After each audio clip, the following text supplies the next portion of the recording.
E aí, o que você achou da nova Defender? Ah, mas para que serve aquela caixinha lá do lado de fora do carro? Mas com tanta tecnologia, só vai dar problema. Eu não, imagina no meio do deserto, o carro dá um pau, como é que eu vou arrumar?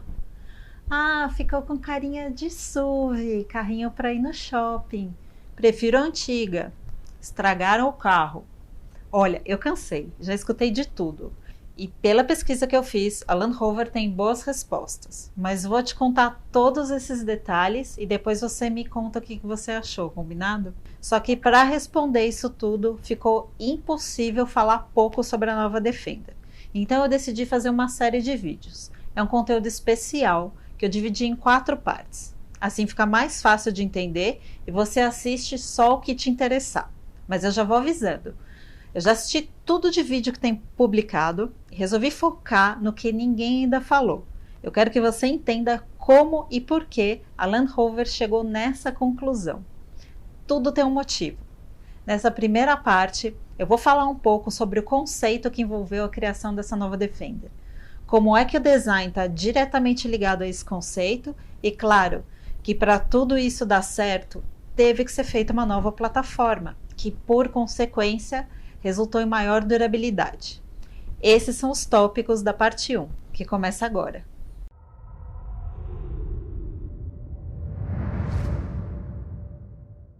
A forma segue a função, ou Form Follows Function.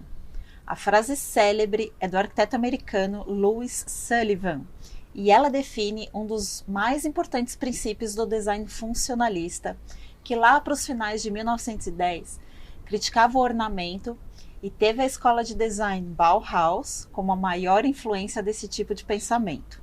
Ou seja, tudo tem que ter uma função. Se não tem função, não precisa existir. Nada de firula. E foi em cima desse conceito que a nova Defender foi pensada. E uma das coisas que realmente não precisava mudar era o formato do carro. Isso todo mundo percebeu, né? O famoso desenho icônico, o perfil da Defender permanece. E isso tem um bom motivo. É o DNA do carro. É o que faz ele ser reconhecido em qualquer parte do mundo. E como tem sido nos últimos 70 anos.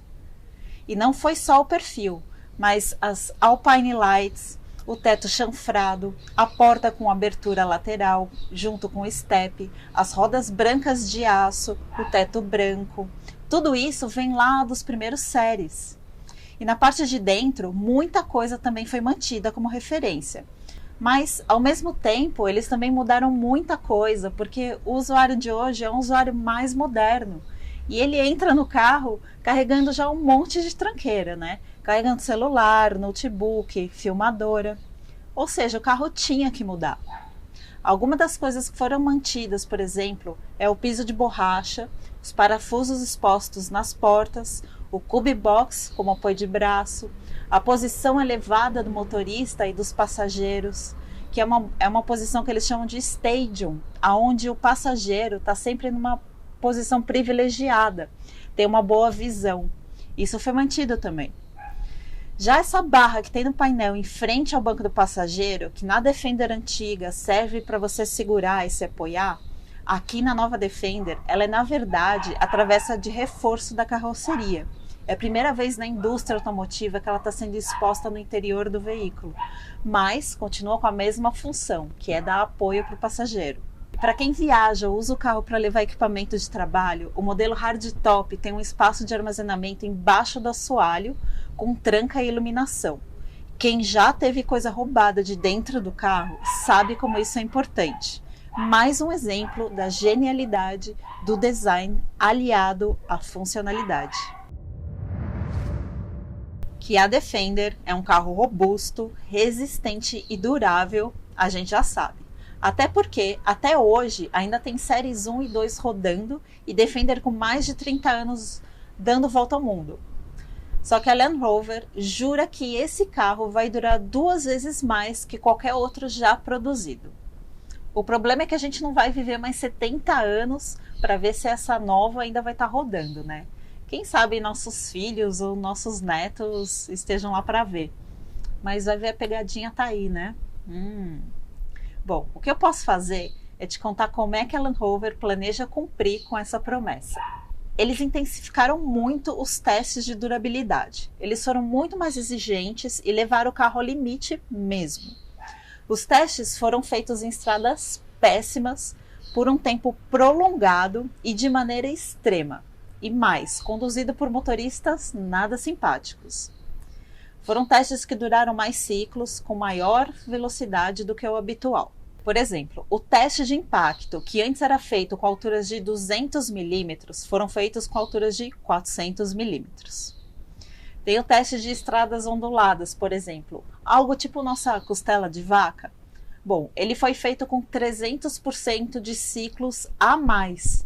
E ao invés de usar 25 milímetros habituais, eles usaram 50 milímetros nas alturas das ondulações.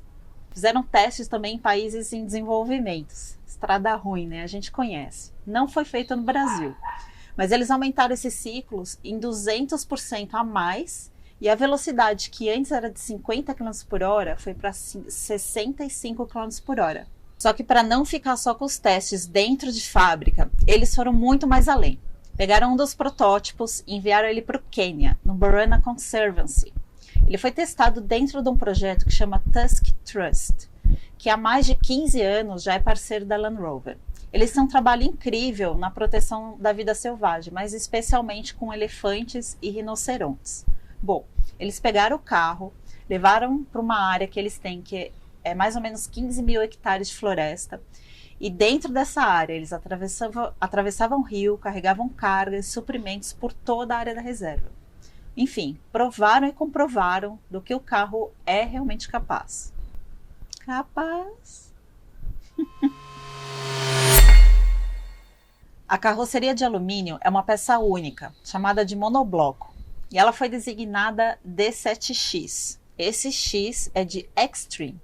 Ela foi baseada numa outra plataforma chamada D7U, que também tem a parte inferior da carroceria bem plana. É a mesma que eles já usam para fazer a Range Rover Sport e também a nova Discovery. Mas agora sim entra a parte de que a forma segue a função. Olha só, a diferença é que essa plataforma nova foi totalmente modificada para dar mais capacidade off-road, durabilidade e um melhor desempenho para o carro. Para começar, ela é 10 vezes mais rígida que o da antiga Defender. Foram adicionadas subestruturas de aço mais rígidas nas extremidades, tanto na dianteira quanto na traseira. E elas servem para reforçar o chassi para que ele aguente cargas mais pesadas. Além disso, o subchassi e alguns componentes da suspensão também foram reforçados. E é por isso que os pontos de reboque aguentam até 18 toneladas. E tem mais, os equipamentos de arrefecimento e os radiadores externos foram reposicionados. Eles estão agora um pouquinho mais para cima e um pouquinho mais profundo. Isso vai servir para melhorar o desempenho na condução, principalmente em situações de areia e lama. Isso porque eles agora estão mais protegidos contra os impactos, tanto em duna quanto na lama. Genial isso. Calma que não acabou. Na parte 2, eu vou te contar como é que os novos pneus melhoraram a capacidade off-road.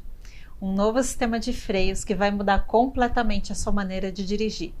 E o interior do carro ficou mais moderno, porque o usuário também está mais moderno. E claro que a Land Rover não podia esquecer da pintura. Ela é especial. E eu vou te contar para que serve aquele adesivo do capô. Não perde! O próximo vídeo sai daqui 15 dias. É sempre no sábado. Quando eu